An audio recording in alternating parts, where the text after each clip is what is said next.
So I want to talk to you about Service Bus, Logic Apps, and messaging in general today for a little bit. If you make it to the end, I have a pretty cool demo which shows actually an end-to-end business flow where we use event hubs, we use stream analytics, Service Bus, and Logic Apps, and more. And besides that, for the rest of the time, we'll talk a little bit through, OK, how can you use these tools, when to use which of these tools. We talk a little bit about the different messaging services in Azure. Give a quick little overview about Service Bus. So let's jump right into it. So, well, this slide needs a title. Anyway, so these are the 4 messaging services we have in Azure. And I want to give like 1-2 sentences to how to use each. So I'm Service Bus Program Manager. I'm working pretty much, I'm sitting next to the Event Grid Program Manager and to the Event Hubs Program Managers. We're all sitting in the same room, and we're all working on the same product. And one of the most common questions we get is, hey, when should I use what, right? So, and the answer I typically give on that is, think of the intent. So what do you intend to do? Storage queues, they're, for example, made for a purpose, which we call like task queue, and that means like high volume processing. You have like 10,000 VMs, you want these 10,000 VMs to run all the same jobs. So you may want 10,000 queues, and you want to send a message in each of these queues, and you want to basically have these VMs pick from these queues and process these jobs. So they're typically like simple task queue scenarios. Then Service Bus is really like an enterprise message broker. It features certain things which you find nowhere else, that is sessions, that is transactions. And we'll go through a few more features, like deferral, ordering. So Service Bus is really whenever you move business data from left to right, we say physical goods or money. Or you have any other very business critical transaction. Typically in Service Bus, we would say like is geared more towards data transfer than simple eventing.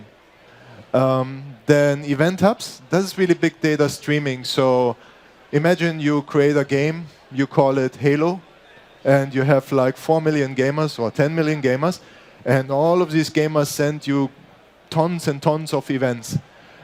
This is really when you want to sync event hubs. So lots of virtual machines, lots of web pages, maybe an online role-playing game or anything like that, sending you events, and then later on you want to reason about these events.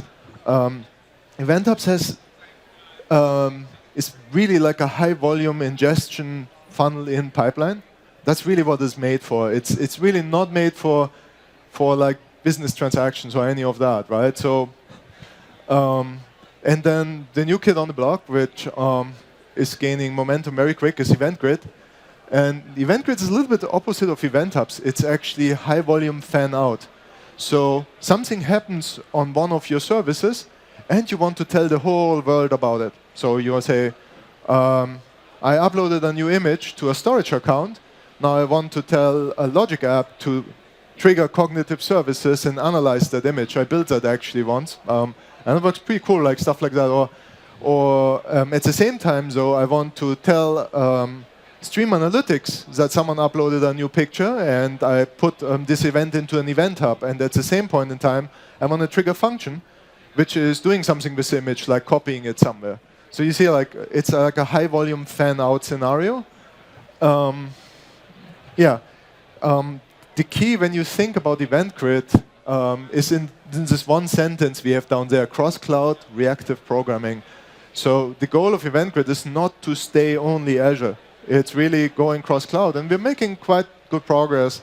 We're working with Amazon, with Oracle, with Google on making this actually a cross-cloud protocol. Service Bus and Logic Apps. Now, what's the difference there? So Logic Apps, if you use it has many, many, many connectors. And very often you might ask, why would I even use Service Bus here, right, in this constellation? So Logic App strengths is really transformation. So taking data in, modifying the data, and then passing the data along. Service bus is genuinely not doing that. Actually, none of these services I've shown you here is doing that. They all just take the message and they transmit the message. That's all what they do. So when you think service bus and logic apps together, think about message transformation and message send receive. So, all right, some thoughts on serverless. Serverless is an awesome concept, and very often you say, well, in the serverless world, why would I still need messaging, right? Well, truth is, you need messaging in serverless because in reality, resources are finite. All resources are finite at all times, meaning, yeah, theoretically, Azure functions scale infinite, logic apps scale infinite, but reality is you always want to transfer state, you always want to have reliable communication, and you want to decouple your services. And this is where always there will be messaging services. So that's where you think of it in the context of serverless. You always need a reliable broker somewhere in the middle if you have many, many services talking to each other. Let's talk a little bit about service bus. Service bus has two entities. The market term is channel, which it uses to ingest data and then to basically transmit data. One is the queue. That's the very basic channel. In a queue, messages are ordered by arrival, they're time-stamped, and a queue attempts to do FIFO, but in reality it does not because it's highly parallelized for performance under the hood. So, but you can basically set it up to do a first-in, first-out ordering, and many services actually need that. Like, for example, if you're an insurance company and you want to automatically create insurance claims, then you might need something like what we would call in messaging a convoy pattern, meaning you send the message in and you need like 5-6 messages. One is a picture of a car accident, one is form 1 filled out, one is the title of the car. So, and all of that needs to arrive in the right order, so your next process who is actually creating this claim is able to process it correctly, right? So this would be one sample where you would need FIFO. There's many more samples. You want to, for example, apply a job on multiple virtual machines, and they need to apply it in order. Again, you would need FIFO. So there's one concept Service Bus would support here. Then Service Bus has two basic delivery modes. These delivery modes are pull and then push via event grid. So pull is classic polling, meaning you have a loop, which the loop calls to the server multiple times, and checks if there's new messages. Then we have a concept we call long polling, meaning you open a request to the server. The client automatically keeps the request open. And then after some, if any time during this, let's say 60 seconds, what your request time is, a message arrives, the broker will right away give you that message. So it's not a loop in this sense. It's just like a ping. You keep the connection open, and the broker will right away return you the message as soon as there's one. The other model is push. We right now support that only in event grid, in our premiums queue. Sorry, and we move it to our standards queue too. And that's basically like you have a queue which has no permanent listener, and event grid basically, whenever there's a new message, will say, "Oh, hey, there's a new message. Pick it up." And then call like a service and then say, hey, pick this message up. So that's coming for a standards queue in the next few months. Right now, it's only there for a premiums queue. The other entity or channel we have is the topic. Topic allows you a pub/sub setup where you can have, you typically have one publisher and then multiple subscribers. And interesting is that each subscription gets a full copy of the message. So, and another powerful feature when you use topics and subscriptions is we have quite complicated filter criteria you can use. So they support like a SQL-like syntax. And that's a little bit unique. So some of the other products, they maybe have pub/sub, but they don't support quite the complicated filtering we do with Service Bus. So You can do, for example, a scenario like you have 300 retail stores, and you want to actually update the assortments in the retail stores. And now you only want to update the assortments for 50 retail stores, right? So you can build groupings of filters, which will address the messages to the right retail stores. So that would be one of the features. And actually, one of the new quick starts on our documentation or tutorials, one of the tutorials shows you how to realize that. So it's like we build a little sample which does exactly that. Then what's interesting about the subscription and about the topic is they're fully compatible with the queue, so they allow you exactly the same features. Imagine the topic like your inbound queue, and then we have a process which is sending the messages to the subscriptions for you. You don't have to do anything for that. And then the subscriptions are really like individual queues. So let's go very quickly over some of the features we have in Service Bus. We talked about queues and topics. We have dead lettering, so whenever you receive a message, you try it for 10 times. It fails, it goes into the dead letter queue. You never lose a message. You can pick the message from the dead letter queue. Forwarding, so you can define forwarding between multiple queues. Deferral means you get a message, your client realizes the message is out of order, it puts it back.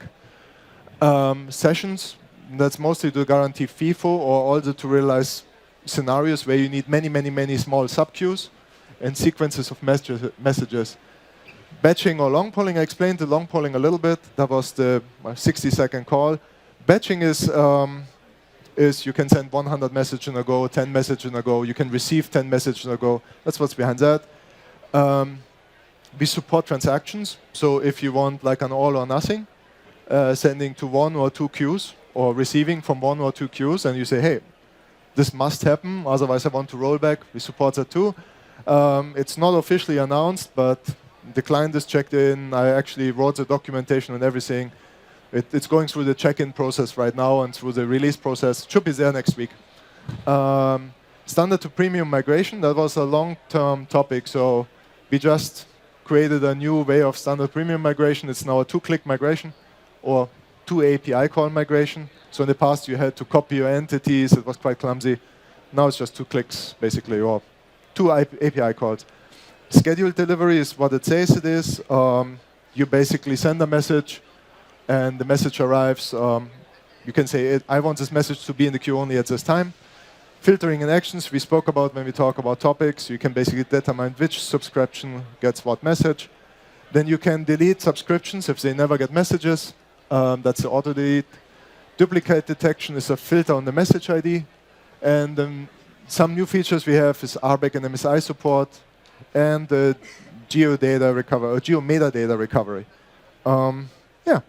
Then some of the integrations, we integrate tightly with Azure Event Grid, Logic Apps functions, and Dynamics 365 for sales. And we support multiple dev platforms, which is Java, JMS, Qt, .NET Standard. So we have 2 SKUs. We have Service Bus Standard, and we have Service Bus Premium. So both of them are basically AMQ 1.0 supporting. They support AMQP 1.0 and HTTP REST. Both of them do brokered messaging. There's a little difference to the premium SKU. On premium, you have your own dedicated resources, meaning performance is always entirely predictable. On standard, you don't have that. You're on shared resources. We obviously need throttling to prevent noisy neighbor issues. Sometimes our throttling doesn't work very well. You still get noisy neighbor issues. So where I'm getting at with that is whenever you want predictable, repeatable performance, you probably want to choose premium. And most new features like geodata recovery, geometadata recovery, they are also on premium. So I made this slide to compare a little bit and talk a little bit about migration. So migration is a 2-step process. If you would be on standard, you want to say, oh, standard is not fast enough for me anymore, or I need metadata recovery or any other cool feature there. It's basically right now in PowerShell 2 API calls. One is called sync entities. What it does is it just starts copying your queues and topics to a new namespace. And then migrate would be you call migrate, and then all it does is basically renaming the standard namespace and swapping the connection strings. So it's seamless. Your client would right away start sending to the premium namespace. Yeah. How does this all matter in serverless? Quite a lot. Service bus is a generalist tool. The other tools I've shown you before, when you've seen these for messaging services, are very specialized. Service bus is really good for whenever you think decoupling, state transfer, or reliable data transfer. All right. How does service bus work with logic apps? Quite well. So we spent lots and lots of time to actually have service bus work tightly with logic apps. So any concept in service bus, literally everything you have seen on this list is pretty much supported by logic apps. So as logic apps connects to many, many, many applications, I would dare to say that the service bus integration is probably one of the best we have there. And that's mostly because we see these tools together. So if you would assume I want BizTalk in Azure, then assume service bus and logic apps. That's really how you should look at it. And now the little promised demo. So what we do here is we simulate some credit card transactions. And you know how fraud detection works. Basically, it just says any transaction which comes in, if I get a transaction roughly at the same time at a different place in the world, any of these modern systems say, oh, there might be a fraud, so I either inform the user and ask if that is valid, or I right away maybe block it. So that's basically what you would do. So we ingest this data into event hubs. Event hubs basically get Stream Analytics consumes that data and is basically processing it, notices, oh, there's a difference, and then sends it to Service Bus whenever there's a fraud detected. Service Bus then gets that data into a logic app. The logic app processes and says, oh, inform the user or do something with it. Right? So that's the scenario. Let's go here. This is just my event producer, a little bit of code that's doing really nothing but sending messages to event hubs, and it's simulating frauds. Whenever you see a yellow line here, then one fraud was basically sent, like this. And then here's my Stream Analytics job, which is basically, it has the inputs data. The inputs is nothing else but an event hub here. And then the output data is nothing else but a service bus. It only outputs whenever it detects something. And then here's my logic app, and this logic app is doing nothing but, hey, receive these messages. You can see the runs history here. Refresh that. And we should have a few more runs. So we see that's right now, 147. So, yeah. You can see it goes through. In my case, I just insert into a SQL database because, well, normally you would maybe send an email, but I personally don't. Or you would send a text message or do something. I don't want to have 100 text messages on my phone or something like that. So I just throw it in a database, leave it there. One interesting thing here is ASA does something. We just had this question back at the booth. ASA is doing something interesting. It's adding 2 curly brackets additionally. So if you actually would want to build such a scenario, I give you a little head start. I show you what to do with it. But all I'm doing here is basically I get the message, I pass the JSON, and then I give it to my database. And let me show you this little trick.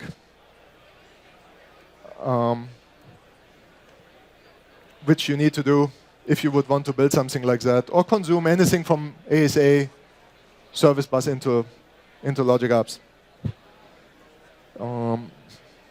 So first of all, Service Bus sends a byte array. So all you need to do is always like a base 64 to string. And if it's like a service bus message from a regular client, you don't need to do anything else. If it's from ASA, you need to get rid of these curly brackets. It adds like 2 additional curly brackets. So there's a cool blog about that from Tom Kerkhoff and Coded, which does that, which explains you how to do it. So that's just a little tip if you ever want to build a scenario like that. Well, and that is pretty much, we're like at 1:49. Is any question we should quickly go through, or? Yes, no, maybe? I'll be hanging out here for a little bit. If you have any questions to Service Bus, let me know. We love feedback, so please complete some evaluation. Yeah, oh.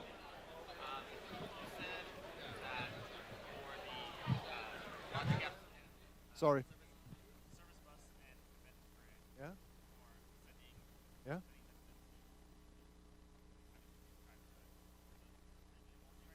Yes. So let me repeat the question. So the question was, Service Bus and Event Grid integration right now is premium only. Yes, right now it's only in premium. We move it to standard. It's going to come in the next 2 to 3 months, maybe 6 months. Depends on engineering resources and time and availability. Yeah, so that was the end of the session. And if you have questions, I'll be here. Thanks.